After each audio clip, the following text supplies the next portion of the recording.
Well, we're excited for the upcoming AdCom, which will occur on this coming Monday, April 25th, starting at 8 a.m. Eastern Time. Leading up to the AdCom, we are pleased that our partners in Make Duchenne History have helped solicit a letter from the Congress signed by over 109 congressional representatives, and a similar letter led by Senators Wicker and Klobuchar, signed by 24 senators in support of the idea that the FDA should use all of the regulatory breadth that's been provided by FDASIA and new legislation that allows the FDA to grant approvals based on substantial evidence of efficacy of drugs for serious rare diseases such as Duchenne. We're hopeful that the enthusiasm of the Senate for encouraging, and the House for encouraging the FDA to use these tools that they've made available reflects the enthusiasm of their constituencies that have the experience that this drug can in fact benefit boys with Duchenne.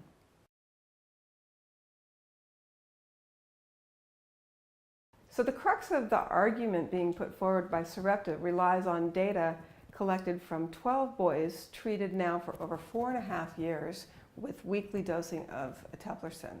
The core data is going to look at how treatment over a 4-year duration of these 12 boys has changed their clinical course. Are these boys changing from what we had expected in a typical Duchenne course, and are they changing in a convincing way that provides substantial evidence of efficacy? We've looked at all the data from this heading into the AdCom and are convinced that this data is compelling and sufficient to warrant approval of eteplirsen. We're very anxious to see the drug approved. We feel that the clear induction of dystrophin not only validates the mechanism of action of the drug, but really serves to bolster the functional data as well, because the degree of dystrophin induction is consistent with what you would expect for the amount of functional gains being seen. It's been reassuring to see that the 12 boys now treated with eteplirsen for almost 5 years have had no significant toxicities that have been reported, and there are now dozens of additional boys that have been treated, many of them for over a year at this point, and the safety signal remains strong as well. So this gives us confidence that this drug can be administered safely to young children heading into the future.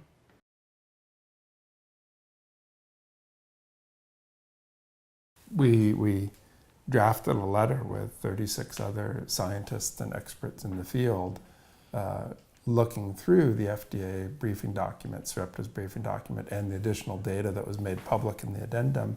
And it makes a compelling case that the data available for eteplirsen has substantial evidence of effectiveness, which is the burden that the FDA has to get up to.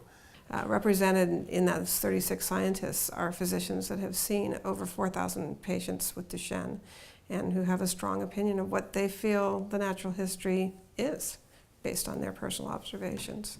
And of course, they also have the capacity to judge the data as well. The blessing is, of course, that we were able to articulate those issues better in writing and provide it to the FDA, provide it to the AdCom, provide it to others that are in a place where they'll be making the regulatory decisions about eteplirsen.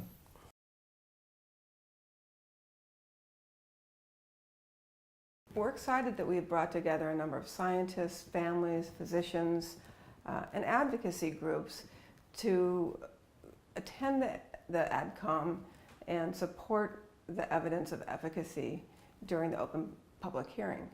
There are over 900 RSVPs for the upcoming advisory committee.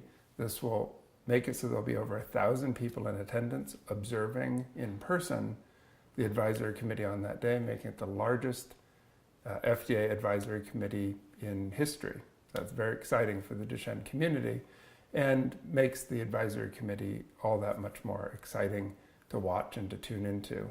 The open public hearing parts of the advisory committee will occur between 2 and 4:30 per the FDA provided schedule, and the meeting is scheduled to conclude at 6:30 in the evening.